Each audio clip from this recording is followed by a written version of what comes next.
My name's Laurie Tallack. I teach English literature, and I've been asked to compare A Streetcar Named Desire with the colour purple.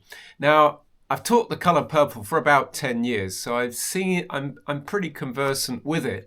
But A Streetcar Named Desire, I studied at A-level. I've never actually taught it. This is a step into the dark for me. I've been asked to compare the two. Obviously, A Streetcar Named Desire is a play, and in the A-level syllabus, of course, you can compare it to a novel, which could be The Colour Purple. If you indeed are comparing these two in the A-level exam, then hopefully the next 10 or 20 minutes will be useful to you.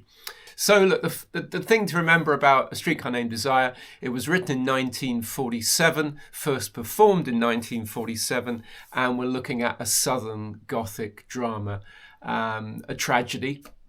So we know it's going to end unhappily, and Gothic, meaning it's a somewhat forbidding world we're entering. There's a lot of intrigue and a lot of dark histories going to be revealed. 1947, very much a patriarchal time still. Blanche Dubois, meaning white from the woods, represents the old South, you might say. We know it's set in New Orleans, and the South, of course, relinquishing slavery much later than the North. Blanche represents the old South very much, comes from an old plantation, as does Stella. Well, they're sisters. So she's hanging on to that kind of an element of a privileged past, perhaps. Now, somewhat homeless and having to live with her sister Stella in their small flat in New Orleans. Whereas The Colour Purple, of course, is an epistolary novel, a novel told through letters, set also in the South, but in this case Georgia to the east, spanning a period from 1909 right up to, well, we're not absolutely sure, but it's probably the mid-60s, maybe even the 70s, when we know this because, of course, her grown-up children arrive to meet up with her, with Celie at the end of the novel. So that's an interesting area. You know, obviously Streetcar Named Desire takes place over a very short period of time in 1947, whereas The Colour Purple takes place over the lifespan of Celie. Okay, so first thing to look at is Sexuality, which takes quite a strong position in both texts. First of all, in The Colour Purple, Celie is empowered by her relationship with Shug.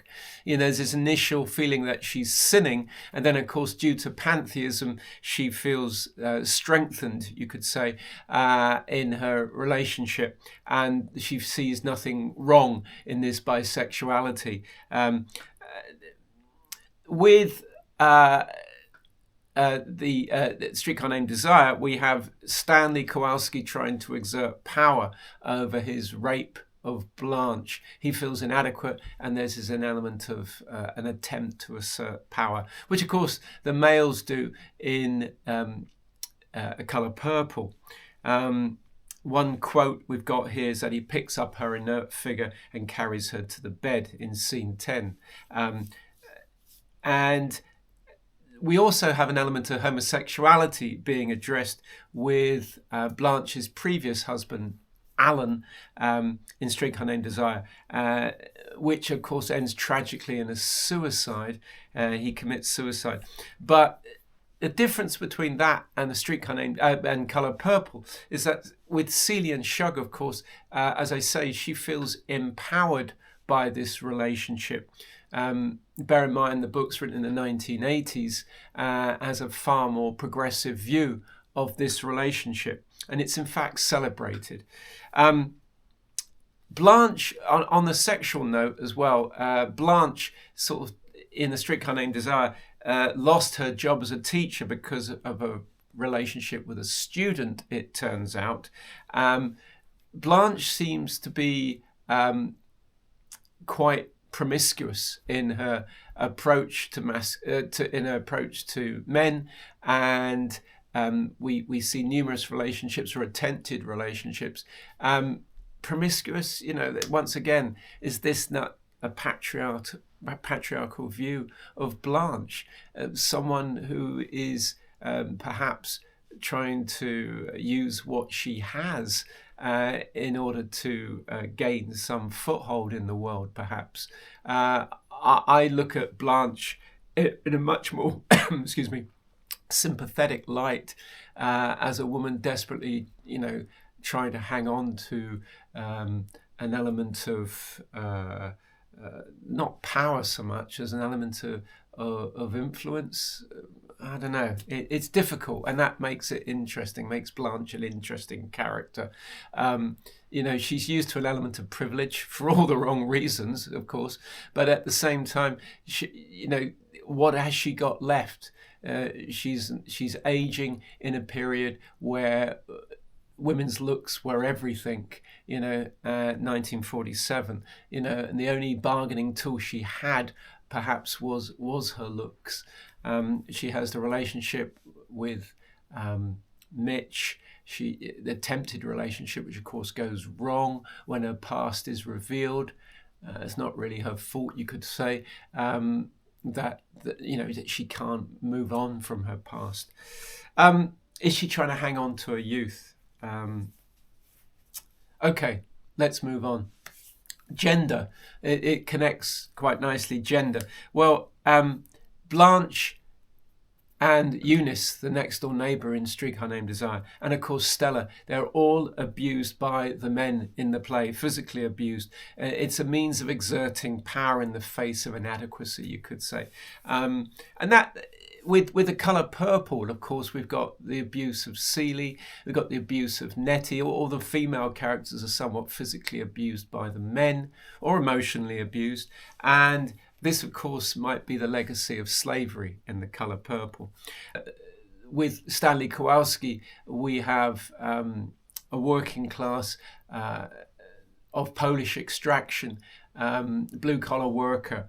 And this also means he will face discrimination of a different sort, you might say, because he's, of course, a white man, but it's very much a white working class man of Polish extraction, and this gets mentioned by Blanche as he's considered the abusive term Polak, and of course it's more marked in the colour purple, where race means a complete separation from the white community due to the Jim Crow laws, and the resultant opportunities for career progression, connections. If an entire community is separated from the white community, there's going to be, an inability to progress, because all the jobs, all the the kind of high-paid jobs are held by the white community. So this sense of inadequacy is reflected in the male behaviour in both Colour Purple and Streetcar Named Desire. There's an attempt to exert their power over the women, sexually, emotionally, physically. But you could say Blanche breaks gender stereotypes by this somewhat, and I wonder at the term promiscuous behaviour. The fact that she is quite open with her sexuality with various men, and of course her first husband, Alan, a closet homosexual, also breaks gender stereotypes. Celie in The Colour Purple breaks gender stereotypes with her relationship with Shug and Sophia and Harpo. The fact that Sophia plays the traditional male role model of working in the house, of do-it-yourself, fixes the roof, punches out Harpo. This is all, and attacks, hits the mayor. This is all going against gender stereotypes, and Harpo takes the domestic role in the house. So both texts break and play with gender stereotypes. Conflict is another factor in both texts. And we need conflict for drama, to be perfectly honest. Every text seems to need a conflict of sorts. That's what interests the audience. So with The Colour Purple, written in the 1980s, violence occurs in front of the audience. In front of the readership. It's very explicit. It starts with a rape from supposedly father to daughter, but of course Pa, as we learn later on, is not Pa. It's a rape, but it's not an ancestral rape. But it occurs in front of the audience for us to witness in its brutal reality. And this could be, and this is obviously because his sexual desires aren't being fulfilled by his pregnant wife. So he takes it out on the 14-year-old daughter. With Streetcar Named Desire, the sexual violence occurs off stage. It's almost like the audience are not ready for it in 1947. So the rape of Blanche seems to occur off stage. The physical violence between Stanley and Stella occurs off stage. There's conflict, obviously, throughout both texts. Celie with Albert, Celie and Pa, Harpo and Sophia. Conflict between all the male-female relationships. And of course, that's what forms, you could say, the sisterhood. With Streetcar Named Desire, we've got conflict rising in the violence between Blanche and Stanley, Stella and Stanley. One particular extract, we've got Stanley charges after Stella. She backs out of sight. He advances and disappears, and there is the sound of a blow. Stella cries out. Blanche screams and runs into the kitchen. There's an example of violence, but it's violence that occurs off stage, not in front of the audience. With Colour Purple, it's very much in front of the audience. Alice Walker wants us to witness it. And that's, I'd say, a big difference between a 1947 text and a 1980s text. Discrimination. Discrimination, well, we've got Nettie, Samuel and Corinne in The Colour Purple. When they go to New York City, we witness the abuse due to the Jim Crow laws. The white community are just not used to seeing African Americans, black people, in front of them waiting on a platform, and there's racial slurs given. Sophia's treatment by the police for punching the mayor, 12 years, particularly excessive and brutal in her treatment. She's beaten up, obviously.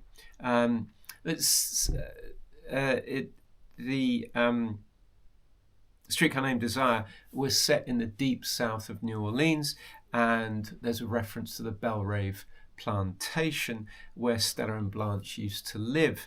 Belrave meaning beautiful dream, and somewhat romanticized in its romanticized past. Probably would have kept slaves, so very much part of a discriminatory culture, and they're coming out of that perhaps with a sense of privilege, or certainly Blanche seems to have this still, hanging on to something which doesn't exist anymore. You could say that Blanche is very much, or Stella, I beg your pardon, Stanley is very much the new South, as it were. Blanche represents the old South.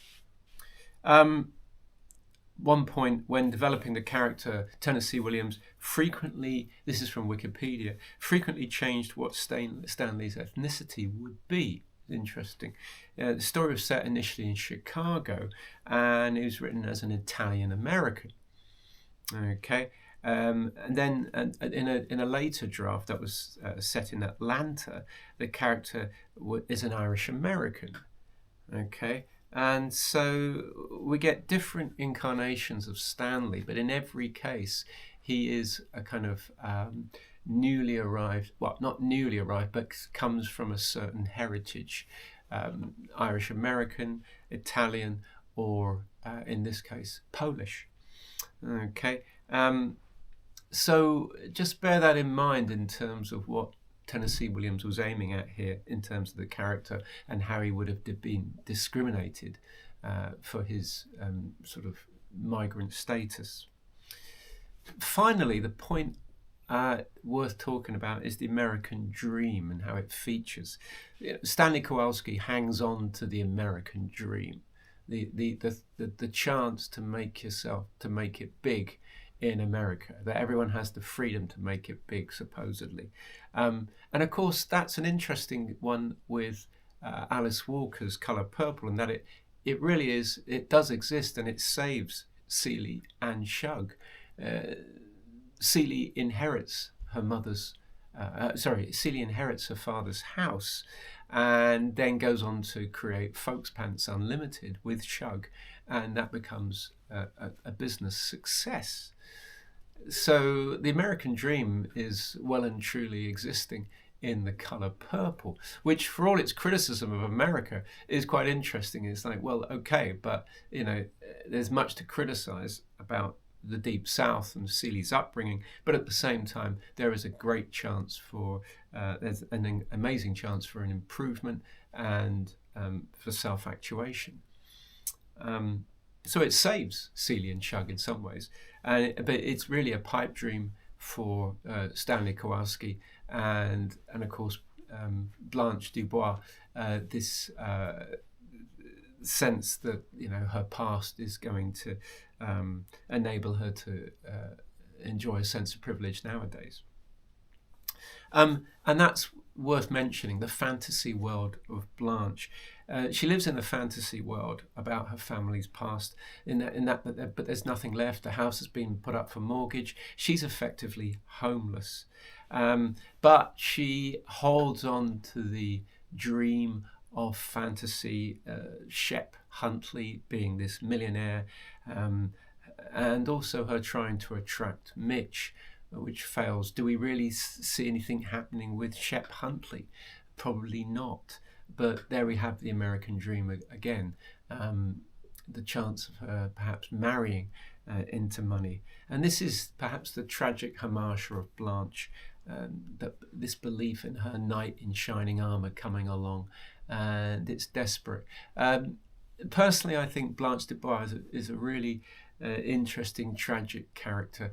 One feels, I think, a lot of empathy, sympathy for her situation, and it's not clear-cut with Blanche. There's plenty that's worthy of criticism. There's plenty of things that one could say, well, that you shouldn't do that. But at the same time, there is also her treatment in this situation. The way she's treated, obviously, by Stanley, the way she's stuck in this rather precarious position of trying to find a home at her age in 1947, and how it ends tragically for her, carted off, at Stanley's recommendation to a home. It's there's the tragedy, whereas The Colour Purple ends relatively happily, in that there's a sense of understanding between the men and the women, despite the past, maybe a sense of forgiveness and a move on, a sense of success. With A Streetcar Named Desire, there's a real tragic sense of well, I suppose inequality, of mistreatment, and a real predicament for the likes of someone like Blanche. And I feel that very strongly coming out of the play. I think the audience do. Hopefully that will help in terms of a comparison between these two texts. And I hope that helps you.